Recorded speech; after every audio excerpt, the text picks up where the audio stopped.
नमस्कार, मैं गुरप्रीत सिंह अरोड़ा आप सभी का मेक मी प्योर में बहुत बहुत स्वागत करता हूं। तो आज हम जानेंगे कि भूत प्रेत किसी भी मनुष्य शरीर के अंदर आखिरकार एंटर कैसे करते हैं, प्रवेश कैसे करते हैं, और जब वो प्रवेश कर जाते हैं तो उन्हें बाहर कैसे निकाला जा सकता है या फिर उन्हें दूर कैसे किया जा सकता है। देखिए, योनियों में से योनि एक प्रेत योनि होती है और उसी प्रेत योनि के अंतर्गत बहुत सारी सब योनियां होती हैं जो उसके अंतर्गत आती हैं, जैसे कि राक्षस, बैताल, चुड़ैल, डाकिनी इत्यादि। ये जितनी भी सब योनियां हैं, जिनमें से कि मैंने कुछ के अभी नाम लिए, जैसे कि राक्षस, डाकिनी, पिशाचिनी, उनमें से कोई भी भूत किसी भी शरीर के अंदर किसी भी द्वार के द्वारा जा सकता है। जी हाँ, वो किसी भी द्वार के द्वारा एक शरीर के अंदर प्रवेश कर सकता है। समझने वाली बात है कि वो द्वार के अंदर तभी जा सकता है जब उस इंसान का ऑरा टूटा होता है। जब हमारा ऑरा पूरी तरह से प्रोटेक्टेड होता है तो ये योनियां,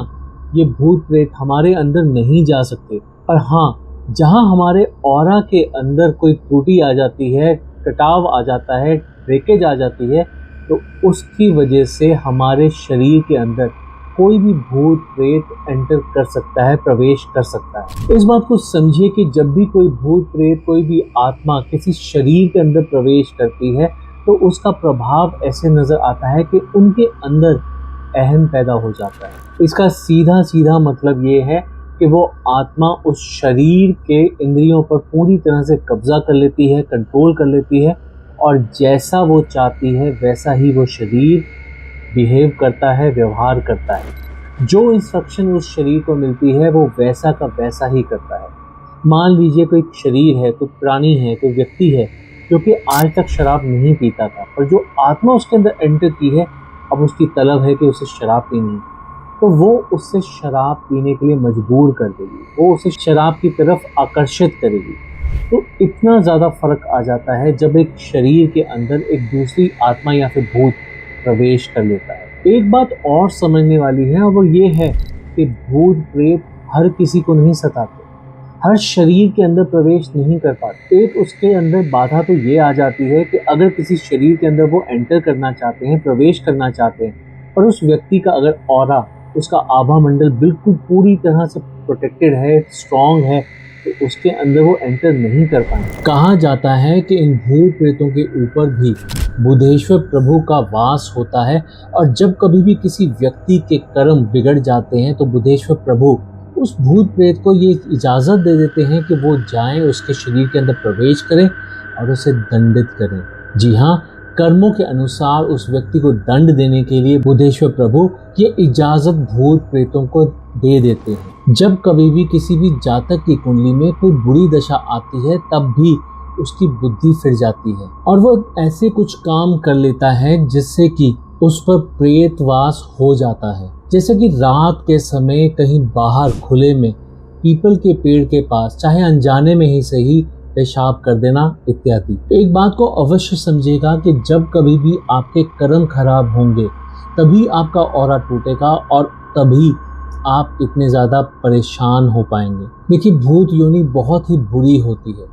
वो खुद हमेशा तपती रहती है, ना ही वो भोजन ग्रहण कर सकते हैं और ना ही जल। कई बार ऐसा भी होता है कि बहुत ही धर्म कर्म करने वाले व्यक्तियों के सामने भी ऐसे भूत प्रेत आ जाते हैं, और ये सब इसलिए होता है क्योंकि उन्हें जल्द से जल्द इस भूत योनि से छुटकारा मिल सके। देखिए, इन प्रेतों का वास तभी होता है जब आप अपवित्र होते हैं, और जब कभी आप अपवित्र होते हैं तभी आपका आभा मंडल टूटता है, आपका सुरक्षा कवच टूटता है, आपका ऑरा टूटता है। मैं आपको ये भी बताना चाहूँगा कि जिसने भी नाम जप किया होता है, किसी प्रकार की गले में कंठी हो तो उस व्यक्ति को प्रेत प्रभावित नहीं कर सकते। अगर आप प्रभु का सिमरन करते हैं तो कभी भी कोई भी भूत प्रेत आपको किसी भी आपदा में नहीं डाल पाएंगे, आपको किसी भी संकट में फंसा नहीं पाएंगे। मैं तो आप सबसे कहूँगा कि आप श्री कृष्ण का मंत्र जाप ओम वासुदेवाय नमः ये जाप करें और इस नाम का उच्चारण करके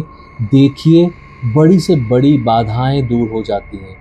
जो जानवरों की सेवा, ठाकुर जी की सेवा, गायों की सेवा, मंत्र जाप करते हैं, निर्बल की सहायता करते हैं, तो उन्हें ये प्रेत कभी भी छू नहीं सकते।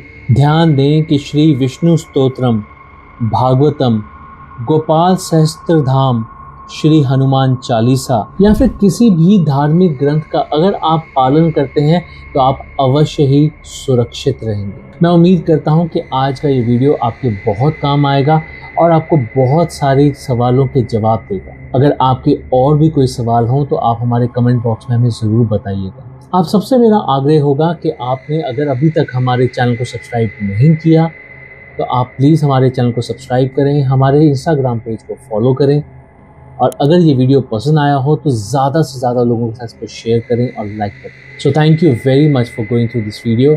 Stay happy, stay blessed, safe, have a nice day, take care.